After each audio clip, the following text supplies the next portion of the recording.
People आज civil line से worker जो बार बार धरना प्रदर्शन करते हैं और इनका जो काम है बहुत तादाद के अंदर है, एक बड़े कर्मचारी का जो काम होता है उससे भी कई गुना काम है। लेकिन बात ये होती है जब घर घर में जाती हैं इनको बेइज्जती कितनी बड़ी सहन करनी पड़ती है।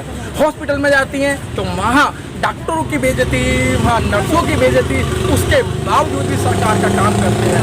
हमारे बीच में कविता पटवारी आप बहुत दिन से काम कर रहे हैं और आशाओं मांग को लेकर आप आए दिन जोरों पर रहते हैं। आप कई हाँ जी बिल्कुल, मैं लगातार अपनी बहनों के लिए लड़ती आ रही हूँ और हमारी सरकार से सबसे एक ही मांग है कि भाई हमें सरकारी कर्मचारी घोषित किया जाए और हमारे को एक मानदेय दिया जाए। जैसे सबका आपने सुनिश्चित किया है उसी प्रकार आशाओं का भी एक मानदेय सुनिश्चित किया जाए कि भाई उनको भी कुछ मिलना चाहिए कि आशाओं को आपने जो टूट टूट के पैसे दे रहे हो, हम ये चाहते हैं कि हमें टूट टूट के पैसे ना दे करके सरकार एक हमारा वेतन निर्धारण कर दे जो कि हमने 18,000 रुपये रखा है। क्योंकि सरकार एक तरफ तो कहती है कि भाई जो एक नीचे दबके का आदमी है उसको भी, एक जो लेबर है उसका भी 550 650 रुपये उन्होंने खुद बांधा है कि भाई एक लेबर का इतना होना चाहिए प्रतिदिन का, और एक आशा जो 24 घंटे की ड्यूटी करती है उसको मात्र दिए जाते हैं 100 रुपये, जिसका कोई समय सीमा नहीं है। तो हमारी सरकार से विनती है कि हमारी एक तो अगर आप समय बांधना चाहते हो तो हमें कोई प्रॉब्लम नहीं है, हमारा समय भी बांधा जाए, मगर हमारी सैलरी जरूर फिक्स की जाए ताकि जो बहनें ये कहती है कि हमें पैसे नहीं मिलते, हमें समय समय पे पैसे नहीं आते हैं उनके, कुछ तो होता है कि उनके पास अगर हमने काम किया है हमें काम का प्रमाण दिखाना पड़ता है कि हमने ये काम किया है। अगर डिलीवरी हुई है तो उसके पेपर देने पड़ते हैं कि ये डिलीवरी हुई है। अगर हमने टीकाकरण करवाया है तो हमें उसको प्रमाण दिखाना पड़ता है कि हमने टीकाकरण करवाया है।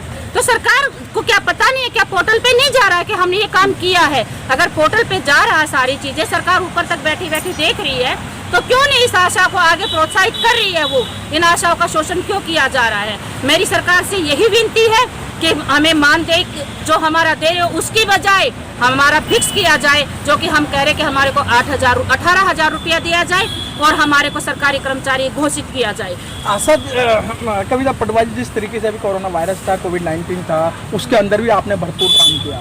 सारे लोग घर में सोते थे, आप रोडों पे दिखाई देते थे। जहाँ भी किसी को फीवर हो रहा है तो आप वहाँ उसको किट दे के आ रहे हैं, ऑक्सीमीटर दे के जा रहे हैं। उसके बावजूद भी क्या कारण है कि सरकार की कानों पर आपके बारे में जू नहीं रह रही है? बिल्कुल सही कह रहे हो जी आप, क्योंकि आशा ने जितना काम किया है कोरोना काल में, उनकी फैमिली वाले उनको नहीं पूछते थे और हम सब उनके घर तक जाते थे, उनका ऑक्सीमीटर, उनके पल्स मापते थे, उनको मेडिसिन दे करके आते थे, उनको साफ सफाई के बारे में समझा के आते थे खाने के समय। और जबकि सच्चाई ये है कि हमारे को ना तो पीपी किट मिली, ना हमारे को ग्लव्स मिले, ना हमारे को मास्क मिले, हमारे को कोई भी चीज नहीं मिली।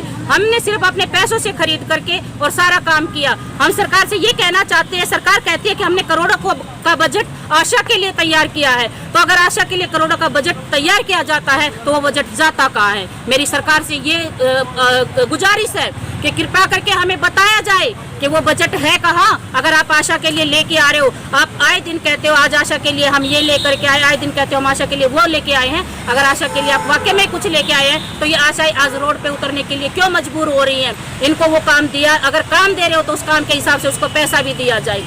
पटवारी, जिस तरीके से दिल्ली सरकार ने घोषणा कर रखी है और आज भी घोषणा हो रही है कि जो कोरोना के टाइम में जो मरेगा उसे 1 करोड़ रुपया दिया जाएगा, ऐसे तो आशा वर्करों के परिवार से भी आशा वर्कर भी एक्सपायर हुए, क्या उन्हें इस तरीके की आर्थिक सहायता मिली जिसमें एक नौकरी भी दी जा रही है? नहीं, किसी को कोई आर्थिक सहायता नहीं मिली है, क्योंकि हमारी आशा के परिवार में भी कईयों के में ऐसे हुआ है और आशा खुद पॉजिटिव भी हुई है।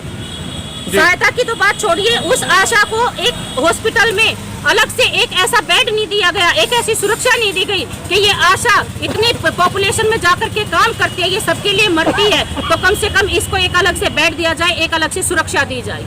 ये दोहरी नीति इस प्रकार जो चल रही है, क्या सरकार आपसे खुश नहीं है या आप सरकार को खुश नहीं कर पा रहे हैं? यही बात तो हमें भी समझ में नहीं आ रही है कि अगर सरकार हमारे से खुश नहीं है तो क्यों खुश नहीं है, और अगर हम नहीं कर पा रहे हैं तो आप हमें बताइए कि हम आशाओं ने क्या काम नहीं किया। अगर आशाओं ने भारत को पोलियो मुक्त किया है तो वो इन आशाओं ने किया है। अगर मातृ और शिशु की अगर मृत्यु जन्म कम किया है, अगर मृत्यु की दर कम की है तो वो इन आशाओं ने की है। अगर ये जो अब कोरोना चल रहा था, अगर घर घर जाकर के मेडिसिन दिए, इस कोरोना को कम करवाया है तो वो भी इन आशाओं ने ही करवाया है। मैडम जिस तरीके से पिछली बार जब आपका धरना प्रदर्शन चल रहा था तो उस समय सत्येंद्र जैन जी ने आपको आश्वासन दिया था कि भाई आप मुझे कुछ दिन की मोहलियत दे दो, उसके बाद में मैं आपको जो है ये जो आपकी जितनी मांगे उनको मान लिया जाएगा। क्या वो मांगे मानी गई? नहीं, हमारी मांगे जो 2017 में हमने किया था उसमें कुछ मांगे तो उन्होंने कर ली थी कि हाँ भाई हम पूरा करते हैं, मगर कुछ मांगे थी जो आज तक भी नहीं हमारी पूरी हुई है।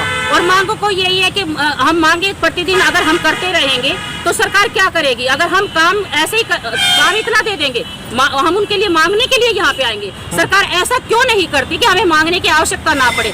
जिस तरीके से हर एक कर्मचारी का वही उसमें आता है, बजट में आता है, तो आशा को भी बजट में लेके आओ ना कि भाई उसको मांगने की आवश्यकता ना पड़ो। जब महंगाई बढ़े, बजट पास करते हो आप, उसी बजट में आशा को लेके आओ कि महंगाई का उसकी मार आशाओं को ना सहन करनी पड़े। लेकिन मैडम सरकार तो ये कहती है कि जो केजरीवाल सरकार है कि भाई ठेकेदारी प्रथा को खत्म करेंगे, कि हम ठेकेदारी प्रथा में जितने भी वर्कर हैं उनको पक्का करेंगे, लेकिन उन्हें पूरा सेशन निकलने वाला है, लेकिन फिर भी आपके बारे में नहीं सोचा जा रहा। क्या लगता है कि सरकार जो इस समय जो काम कर रही है किसी नीति के तहत कर रही है या पब्लिक के तहत कर रही है? मुझे तो ये लग रहा है कि सरकार देखो नीति तो क्या है कि भाई वो अपना दिखाना चाह रही है कि हम भाई आप पार्टी है और हम इतना काम कर रहे हैं। वो सिर्फ अपना वो दिखाना चाह रहे हैं, बाकी कुछ नहीं है। क्योंकि अगर मोहल्ला क्लिनिक उन्होंने जगह जगह खोले हुए हैं, जो मोहल्ला क्लिनिक में एक पर्ची बनाने वाला है उसकी भी उसने 40,000 सैलरी कर रखी है। उसमें जो एक सीडी रख रखा उसने, उसको भी उसने 24,000 रुपये दे रहा है।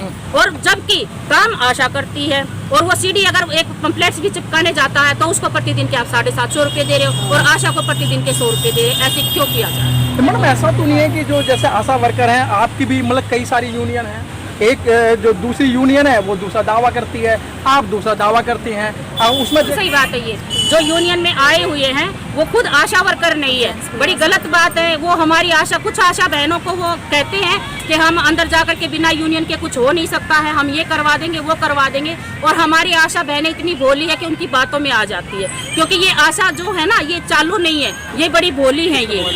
ये आशा इतनी भोली है कि इनको कोई भी ये कहता कि ये कर दो तो ये उसके लिए तैयार हो जाती है। तो मेरा कहने का ये, मैं अपनी आशा बहनों को भी आपके माध्यम से, नेशन न्यूज के माध्यम से मैं ये कहना चाहती हूँ कि देखो किसी के बहकावे में मत आओ। हम आशा जब 400 घरों को संभाल सकते हैं, जब 2000 की पॉपुलेशन को हम देख सकते हैं, तो हम आशा अपने आप में एक लीडर हैं। सबसे पहले ये कि किसी से दबने की कोई आवश्यकता नहीं। अगर हमारा कहीं पे शोषण होता तो आवाज उठाओ, जब तक हम खुद आवाज नहीं उठाएंगे तो दूसरे लोग हमारा ऐसा ही फायदा उठाते रहेंगे। आज आपने देखा होगा कि एक दावा यूनियन आ गई थी बीच में और उसने क्या किया है, अभी मैं पर्ची दिखाती हूँ आपको। ये देखो, उसने किसी की 60 रुपए की पर्ची काटी है, किसी की 100 रुपए की पर्ची काटी है। ये दावा यूनियन कुछ नहीं है, सिर्फ ये पैसे कमाने का एक धंधा है। उसने आज आकर के कहा कि ठीक है हम आपकी मांगे रख रहे हैं, और उसने फिर तुरंत कह भी दिया कि हड़ताल खत्म। किस बेस पे उसने हड़ताल खत्म कर दी? किस बेस पे उसने आज हड़ताल खत्म कर दी? मैं दावा यूनियन से ये बात पूछना चाहती हूँ, उसने किस बेस पे ये हड़ताल खत्म की है? अरे अगर लेटर देने से ही अगर सारी मांगे पूरी हो जाती है तो कोई भी लेटर जाएगा और मांगे पूरी हो जाएंगी। उनको ये कहना चाहिए था जब तक हमारी मांगे पूरी नहीं होंगी तब तक हम यहाँ बैठे रहेंगे और अपना हम हक लेकर के ही यहाँ से उठेंगे। ठीक है मैडम, बहुत बहुत धन्यवाद। Press the bell icon on the YouTube app and never miss another update.